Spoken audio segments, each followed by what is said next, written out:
Hopkins, and welcome to my YouTube channel. If you're finding me for the very first time, please click that like and subscribe button, and don't forget to hit the notification bell so you get all the notifications about when I put up new content here on this channel. Well, cowabunga, dudes and dudettes, Major League Butt Kicking is back in town. If you've seen the first 1990s Teenage Mutant Ninja Turtles movies, you know that line. So, yeah, I'm kind of excited about this. I grew up a big Ninja Turtle fan. So let's get into the news article that I'm all excited about here, and that comes to us from Deadline. Teenage Mutant Ninja Turtles CG reboot film from Nickelodeon and Seth Rogen's Point Grey gets release date. Yeah, so the CG movie reboot of Teenage Mutant Ninja Turtles, which Deadline scooped last year, was coming from Nickelodeon and Point Grey Pictures, now has a release date. The new film, being directed by Gravity Falls' Jeff Rowe, will hit theaters August 11th, 2023. Seth Rogen, who is producing with his Point Grey partners Evan Goldman and James Weaver, unveiled the date Tuesday in a Twitter post, along with some notes from Leonardo, one of the four shelled heroes at the center of the kids' franchise. There are no other details provided aside from some doodling in the margins of the notes, which featured words like honor, loyalty, and discipline, which are staples of the Turtles mythology. There's also a note to apologize to April, a nod to the journalist who helps the quartet fight crime. This is the doodle that the article mentions here. Obviously, of course, in the top right corner, it's got the release date, and it's got little things here. It looks like periodic tables with TMNT. So again, I don't know what all this actually is going to mean for the film, and here's the apologize to April part right here. But yeah, this is obviously a clever little way to announce the movie's release date coming up here soon.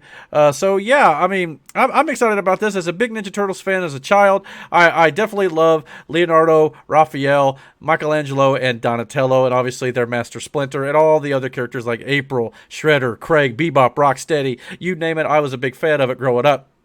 So, I obviously want this to be better than the Michael Bay Turtles. I did not care for those two films. I know they made some money, but I just never could quite grasp why the Turtles were 7 foot tall and bulletproof. I will give those films credit because they tried to do Krang and the Technodrome and all that stuff that we hadn't seen on film before, so I'll give them a little bit of credit. But to me, growing up as a kid in the 80s and the early 90s, my Ninja Turtles are the 80s cartoon series and, of course, the 1990s films. The first film, the Secrets of the Ooze, and basically the Turtles in Time, where they went back to feudal Japan, and of course the 2007 animated Ninja Turtles film that kind of was a sequel to those three films a little bit.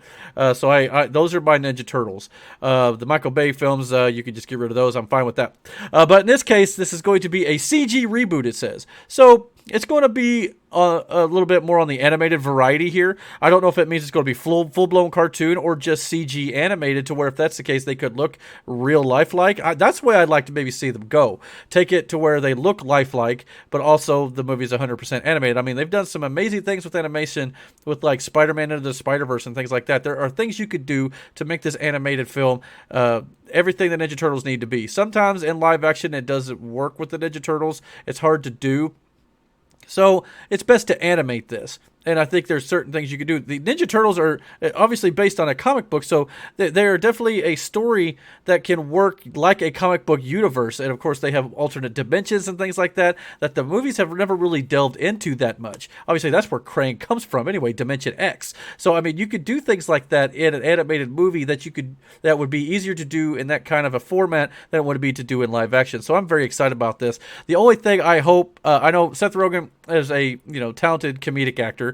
But I'll say this: I hope he doesn't voice any of the Turtles, because I don't know if I can handle his laugh with a Ninja Turtle. But even so, I mean, and I hope this doesn't turn out to be like Sausage Party.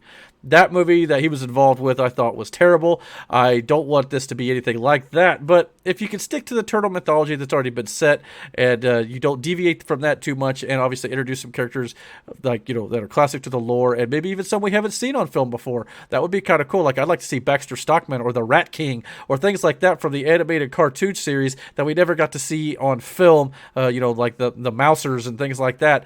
I think that would be a lot of fun. So I have high hopes for this. I'm excited to see a new reboot, because I think that's what the franchise needs. Unfortunately, I don't like to reboot all the time, but I think it's time for a good one, and hopefully this one will stick, and we'll get multiple sequels, and hopefully it'll become its own franchise once again that is popular among kids and, of course, us nostalgic adults alike. But what do you guys think about the new Ninja Turtles film that is going to be coming in 2023? Comment down below. Let me know. And don't forget to hit the like and subscribe button. And don't forget to hit the notification bell so you get all the notifications about when I put up new content here on my channel. And until my next video, guys, take care.